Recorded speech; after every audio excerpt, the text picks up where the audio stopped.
Let's break down Peacemaker Season 2, Episode 7. The episode picks up with Harcourt asking Chris how he didn't realize he was in a Nazi dimension, with clues like copies of Mein Kampf on every desk and a huge mural of Hitler. Not noticing the book tracks, but the mural. Come on. Chris breaks up with Earth X Amelia right before he and Harcourt fight their way out of the building, escaping on the peace cycle. In a touching moment, Harcourt places her head on Peacemaker's shoulder with the wind on their backs and multiple police cars chasing them. Vigilante learns from his Earth X counterpart that the Nazis won World War II. Earth X Vigilante is shocked to learn that the Nazis didn't win in Vigilante's dimension, saying it must be a utopia. Sure.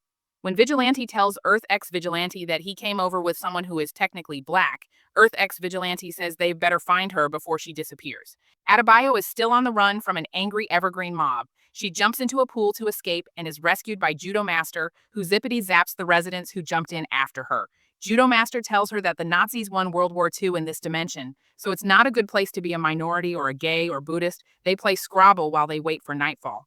Adebayo says that she isn't so sure that Earth X is as different from their world as they wish it was. Keith goes home to meet with Auggie, who tells him that their Chris is probably dead, and that the Chris they have been interacting with, who they have been saying has been acting weird, came through their library.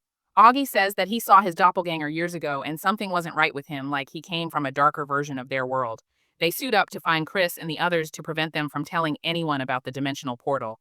They rescue Chris and Harcourt from the police. Auggie is surprisingly understanding when Chris explains what happened between him and their Chris. Auggie wants them to go back through the portal and never return. Keith is enraged because Chris killed his brother and he wants vengeance. Auggie says that their Chris had his own demons and believes that this Chris didn't purposely kill his son.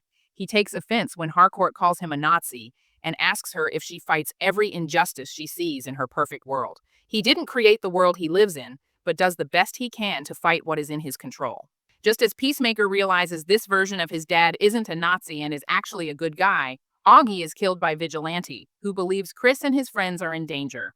Chaos ensues as the police burst in. As they are heading to the portal door, Keith comes through the wall at Chris and starts to beat him.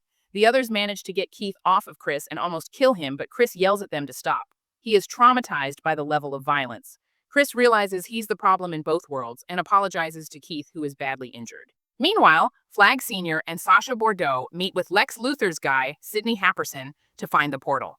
Happersen finds it as soon as he turns on the equipment. Flag Sr. sends Flurry to the location of the portal, which is Adrian's mom's house. Chris and the gang are met by Argus as they leave the house.